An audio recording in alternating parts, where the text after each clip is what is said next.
O Senhor esteja convosco. Ele está no meio de nós. Proclamação do Evangelho de Jesus Cristo segundo Lucas. Glória a vós, Senhor. Naquele tempo, Jesus atravessava cidades e povoados, ensinando e prosseguindo o caminho para Jerusalém. Alguém lhe perguntou: Senhor, é verdade que são poucos os que se salvam? Jesus respondeu: fazei todo o esforço possível para entrar pela porta estreita, porque eu vos digo que muitos tentarão entrar e não conseguirão. Uma vez que o dono da casa se levantar e fechar a porta, vós, do lado de fora, começareis a bater dizendo: Senhor, abre-nos a porta. Ele responderá: não sei de onde sois. Então começareis a dizer: nós comemos e bebemos diante de ti, e tu ensinaste em nossas praças. Ele, porém, responderá: não sei de onde sois. Afastai-vos de mim, todos vós que praticais a injustiça. Ali haverá choro e ranger de dentes, quando virdes Abraão, Isaac, Jacó, junto com todos os profetas, no reino de Deus, e vós, porém, sendo lançados fora. Virão homens do Oriente e do Ocidente, do Norte e do Sul, e tomarão lugar à mesa no reino de Deus. E assim, há últimos que serão primeiros, e primeiros que serão últimos. Palavra da salvação. Glória a vós, Senhor.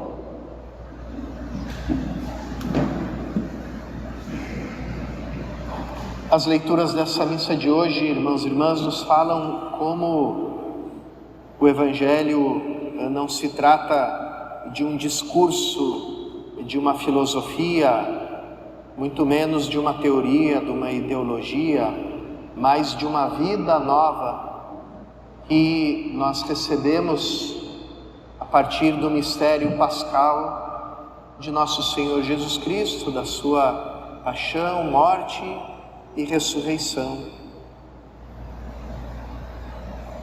É tão interessante como a gente, ao escutar esse trecho da carta de São Paulo aos Efésios, a gente se dá conta da maneira como os cristãos foram manifestando o reino de Deus que chegou e já está entre nós.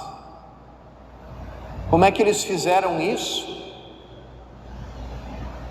Aqui São Paulo fala uma coisa que pode nos estranhar e talvez até nos escandalizar. Ele diz para os escravos da época: escravos, obedeçam os senhores de vocês. Uma pessoa um pouco distraída pode pensar: então será que São Paulo estava defendendo a escravidão? Como assim, na Bíblia, em pleno Novo Testamento, São Paulo defende a escravidão? Mas, se a gente prestar atenção nesse texto, São Paulo aqui começa a revelar a maneira pela qual o cristão vai mudando o mundo. Os cristãos, e depois a civilização cristã, derrubou e aboliu a escravidão em todo o mundo cristão. Depois ela voltou, por influência do Islã e daquela repaganização que aconteceu depois da Renascença,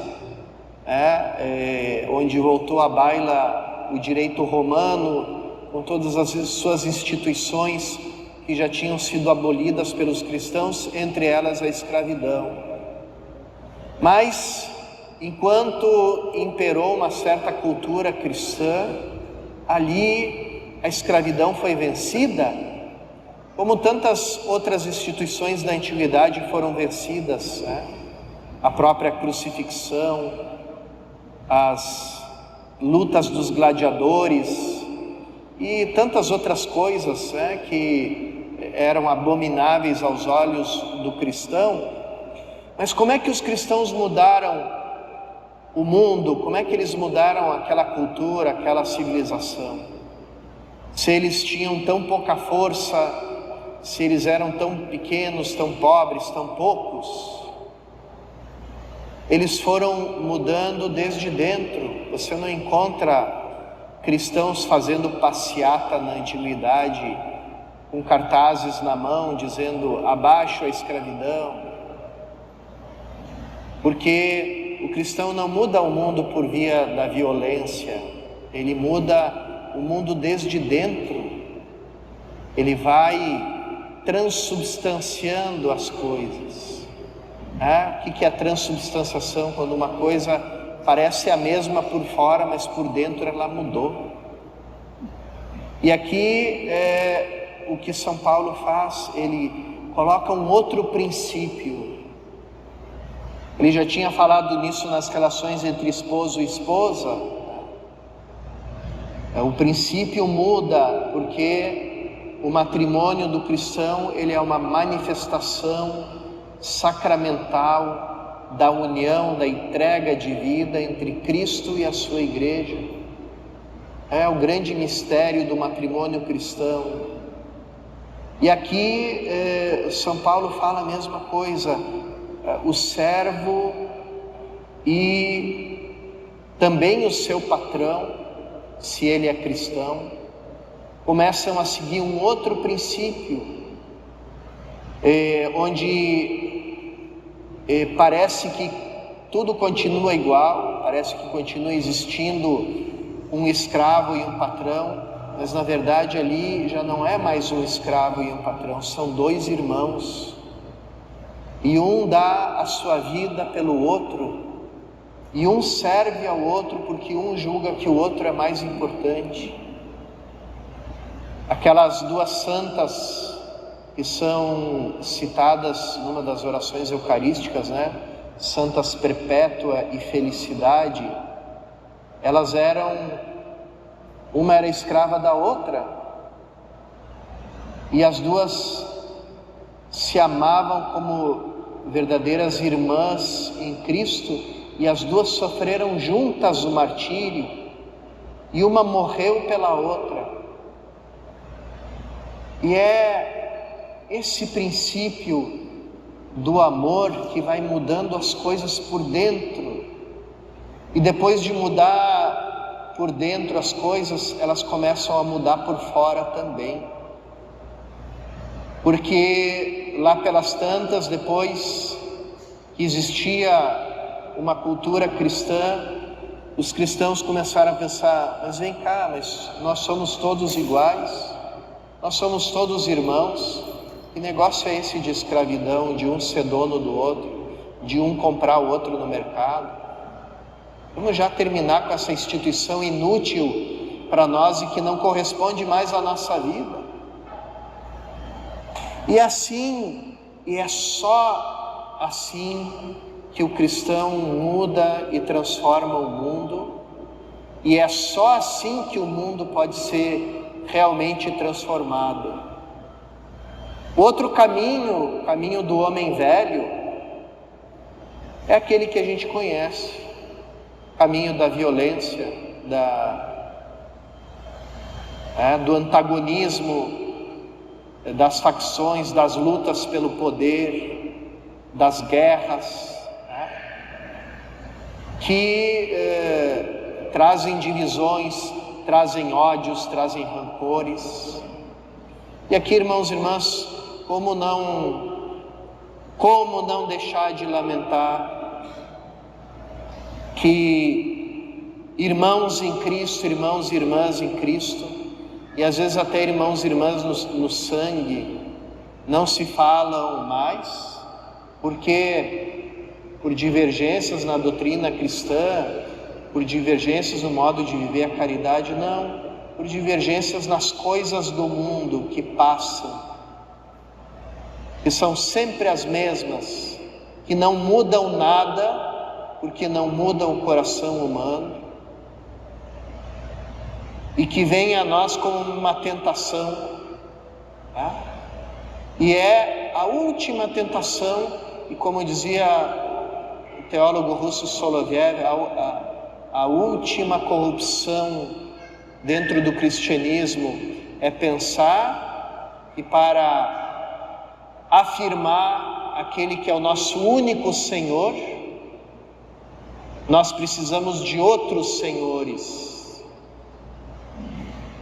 Quer dizer que são os senhores desse mundo que salvam a Jesus Cristo? Não é Ele que é o nosso Salvador? Não é Ele que tem que nos salvar a todos? Então, irmãos e irmãs, que essas palavras do santo, dessa liturgia, do Santo Evangelho que a gente escutou e da carta, do trecho da carta que a gente escutou de São Paulo, nos levem a refletir sobre qual é o nosso papel, qual é a nossa tarefa, porque nós não viemos ao mundo, o Pai não enviou o seu Filho ao mundo, seu Filho eterno ao mundo, a se encarnar, a assumir a nossa natureza, para que a gente seja um partido a mais ao lado de outros partidos, uma facção a mais, uma filosofia a mais, uma ideologia a mais do lado das outras.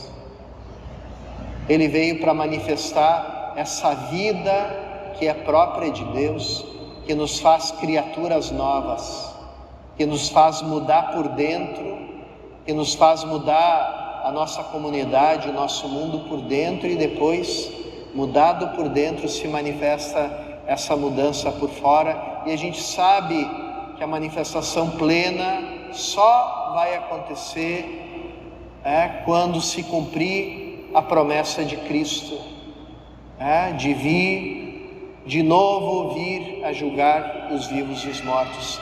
Peçamos na Eucaristia a graça de manifestarmos essa vida nova do cristão e mudarmos o mundo, mas não do jeito desse mundo que já acabou, que está morto já, mas sim ao modo do mundo novo ao qual nós já pertencemos desde o momento do nosso santo batismo.